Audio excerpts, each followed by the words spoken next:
అనారోగ్యం, ఉద్యోగం, వ్యాపారం అప్పులతో బాధపడుతున్నారా? వెంటనే జేకేఆర్ గురువు గారికి కాల్ చేసి అపాయింట్మెంట్ తీసుకోండి. హలో అండి, రామ్ గారు నమస్తే.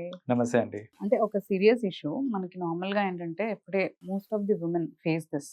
అదేంటంటే డొమెస్టిక్ వైలెన్స్ ఇంట్లో. అంటే ఏదో ఒక రకంగా హెరాస్ చేయడం హస్బెండ్స్ ఉమెన్ని, అంటే తిట్టడం, కొట్టడం, ఎక్కువగా ఫ్రీక్వెంట్గా ఏం రీజన్ లేకుండానే వాళ్ళని టార్చర్ చేయడం, హెరాస్ చేయడం.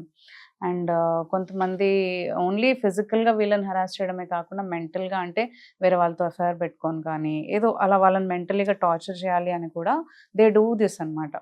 కొన్నిసార్లు ఉమెన్ ఏంటి అంటే they get tired of all these things. ఒక్కొక్కసారి ఏంటంటే దాని నుంచి బయటికి రాలేక, అంటే పరువు గురించి కావచ్చు, పేరెంట్స్ గురించి ఆలోచించి కావచ్చు, లేదంటే కిడ్స్ గురించి కావచ్చు, ఫైనాన్షియల్ సపోర్ట్ లేక కావచ్చు, తను బయటికి రాలేక ఆ రిలేషన్షిప్లోంచి అండ్ ఉండలేక సూసైడ్స్ చేసుకోవడము.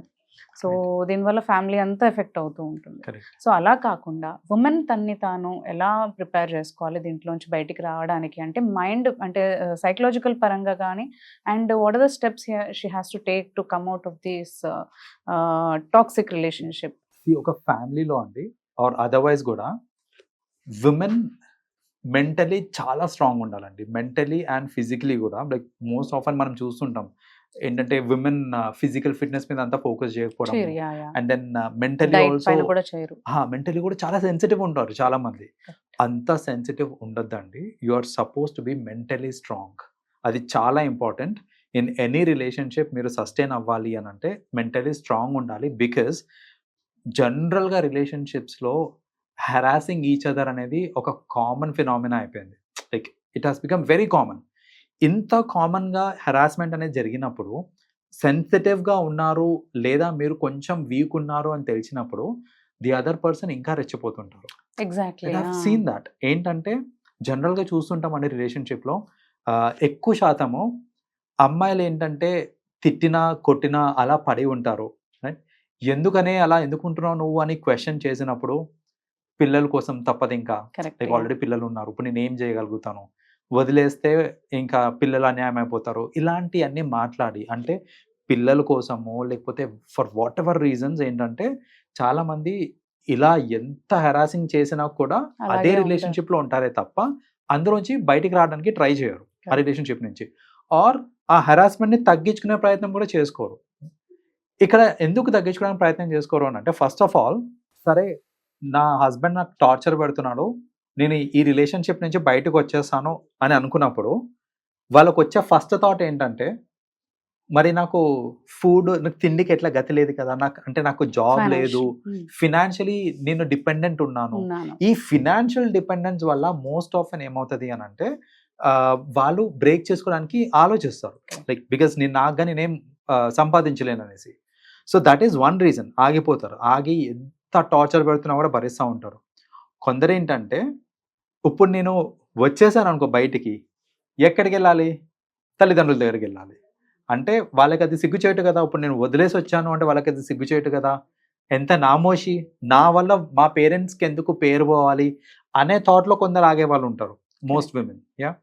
కొందరు ఏంటంటే వాళ్ళ గురించి కూడా ఆలోచిస్తారు. నేను ఇలా వచ్చేసాను అంటే అందరు నన్ను నెగిటివ్గా చూస్తారేమో, లేకపోతే నిందలేస్తారు నా మీద అనవసరంగా.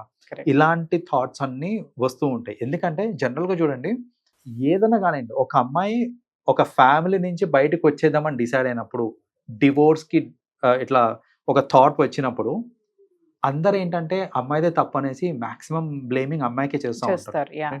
నువ్వే సర్దుకుపోవాలి, నువ్వే సరిగ్గా చూసుకోవాలి, లేకపోతే నువ్వే ఏదో చేసి ఉంటావో, లేకపోతే ఎందుకు ఇంత గొడవ అవుతుంది, ఇలాంటి అనేసి ఏంటంటే నువ్వే సర్దుకోవాలి అని అమ్మాయి మీద ఎక్కువ బ్లేమింగ్ జరుగుతూ ఉంటుంది.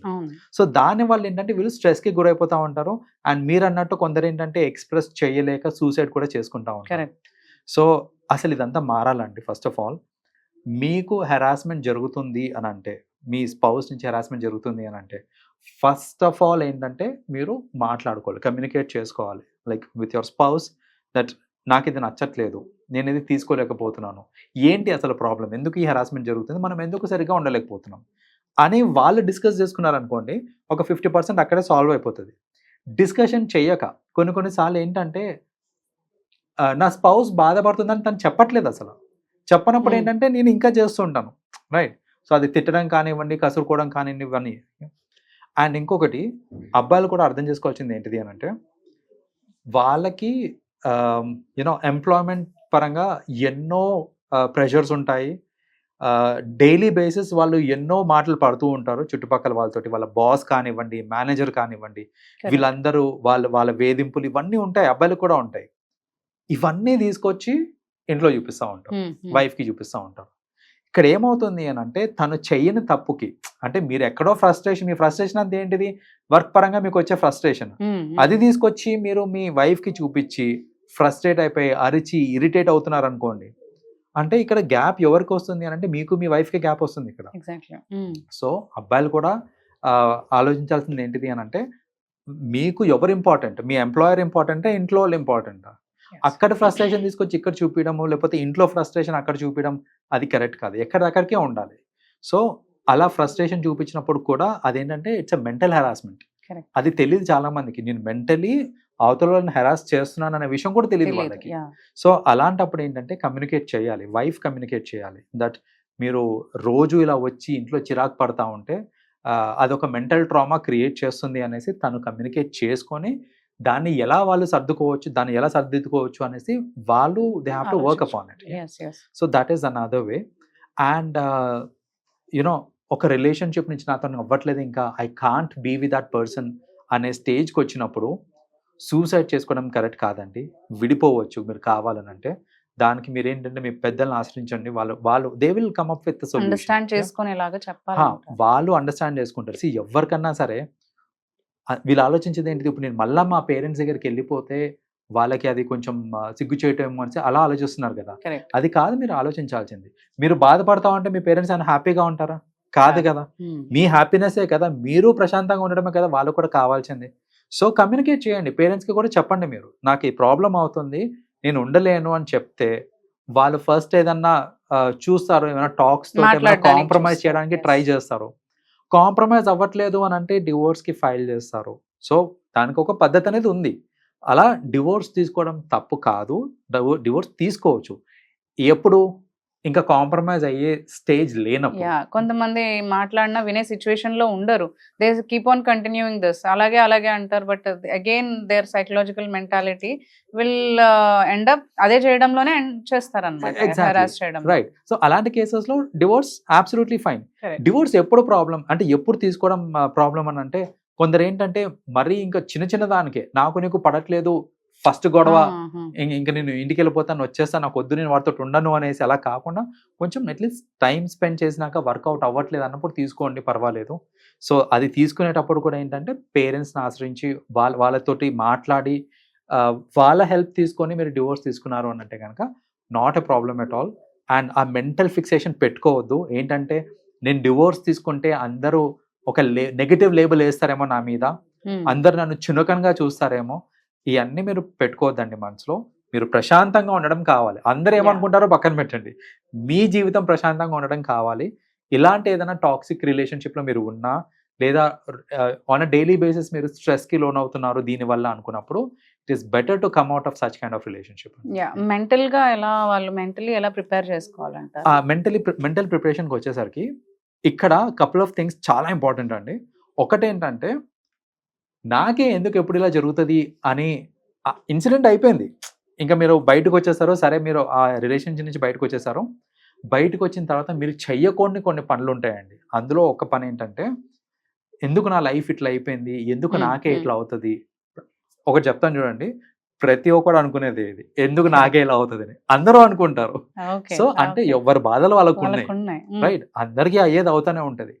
జస్ట్ దాట్ ఏంటంటే మనకైనప్పుడు ఆ ఇంటెన్సిటీ ఎక్కువ ఉంటుంది కాబట్టి నాకే ఎందుకు ఇలా అవుతుంది అనే థాట్ వస్తుంది మనకు తెలియదు, ఎదుటి పర్సన్ కి ఏముందో మనకు తెలియదు కాబట్టి వాళ్ళకి ఏం లేదనే అనుకుంటాం. యాప్స్ వాళ్ళు ఎక్స్ప్రెస్ చేయట్లేదు అంతే, కానీ వాళ్ళు కూడా they are going through their own problems కదా. సో నాకే ఎందుకు ఇలా జరుగుతుంది అని ఒక మెంటల్ థాట్స్ పెట్టుకొని దాని గురించి ఆలోచిస్తూ ఉన్నారనుకోండి, you can be happy. So one thing ఏంటంటే, అలాంటి రిలేషన్షిప్ నుంచి బయటకు వచ్చాక మీరు అలా ఈ నెగటివ్ థాట్స్ పెట్టుకోవద్దు ఫస్ట్ ఆఫ్ ఆల్. రెండోది, జనరలైజ్ చేయకండి. మీరు జనరలైజ్ చేయటం అంటే, చాలామంది ఏంటంటే, ఇప్పుడు సపోజ్ నాకు మా వైఫ్తోని చాలా ఇష్యూ వచ్చింది, నేను I came out of it. నా రిలేషన్ నుంచి నేను బయటకు వచ్చినాక అమ్మాయిలందరూ ఇంతే, జనరలైజ్ చేస్తున్నాను Hmm. అమ్మాయిలందరూ ఇంతే, అబ్బాయిలందరూ ఇంతే, అబ్బాయిని నమ్మకూడదు అసలు, ఈ మధ్య అమ్మాయిని నమ్మకూడదు, ఇలా జనరలైజ్ చేస్తే చేయకూడదు. ఏమవుతుందంటే You can't మీరు trust another ఇంకొక person. పర్సన్ తోనే ట్రస్ట్ అనేది ఫామ్ అవ్వదు, రిలేషన్షిప్ ఫామ్ అవ్వదు, మీరు ప్రశాంతంగా ఉండలేరు మీరు అక్కడ. Correct, correct. ఎవరిని చూసినా అలాగే అనిపించారు అనుకోండి మీకు, మీరు ఏంటంటే యూ కాంట్ కమ్యూనికేట్, మీరు ఒంటరిగా అయిపోతారు ఇంకా జీవితాంతం. Hmm. సో అలా జనరలైజింగ్ కూడా చేయొద్దు. మీరు ఎప్పుడన్నా సరే బయటకు వచ్చారు అని అంటే డోంట్ జనరలైజ్, ఆ పర్సన్ తోనే మీకు ఇష్యూ ఉండాలి, అంతేగాని ప్రతి మగాడు అలాగే ఉంటారు, ప్రతి ఆడది అంతే అనేసి జనరలైజింగ్ చేయకూడదు. చేయకూడదు. That is another thing.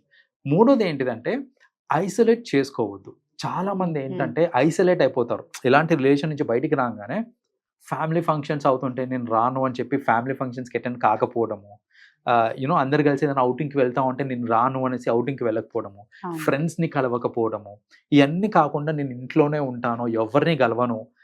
ఎందుకు అని అంటే కలిస్తే మళ్ళీ వాళ్ళకి చెప్పుకోవాల్సి వస్తుంది, ఏం జరిగింది అని చెప్పుకోవాల్సి వస్తుంది, లేకపోతే వాళ్ళు క్వశ్చన్ చేస్తారు, వాళ్ళు నన్ను చిన్న చూపు చూస్తారు, ఇలాంటివన్నీ ఆలోచించి ఐసోలేట్ చేసుకుంటా ఉంటారు చూడండి, అది చాలా తప్పండి. మీరు అలా ఐసోలేట్ చేసుకున్నంత కాలము మీరు ఆ బాధ నుంచి బయటికి రాలేరు. మీరు బయటికి రండి, నలుగురితో కలవండి, మీకు వచ్చే క్వశ్చనింగ్ ఒకసారో 2 సార్లు వస్తుంది, 3ఓసారికి మర్చిపోతారు, ఎవరు దాని అవును, గురించి అవును. పట్టించుకోరు, మీ లైఫ్ ఇంకా హ్యాపీగా ఉంటుంది. నలుగురు చుట్టూ ఉన్నప్పుడు సరదాగా బయటికి వెళ్ళి అందరితో టైం స్పెండ్ చేయడం అనేది చాలా important. We are social beings, right? So అది చాలా ఇంపార్టెంట్. అంతేగాని ఐసోలేట్ చేసుకొని నేను ఇంట్లోనే ఉండి బాధపడతాను అంటే అది కూడా కష్టం అండి, అది కూడా కాదు. అండ్ ఇంకొకటి మోస్ట్ ఇంపార్టెంట్, మీకు జరిగిన ఈ టోటల్ దీంతో ఏదైతే ఉందో యూ కెన్ ఎడ్యుకేట్ అదర్స్.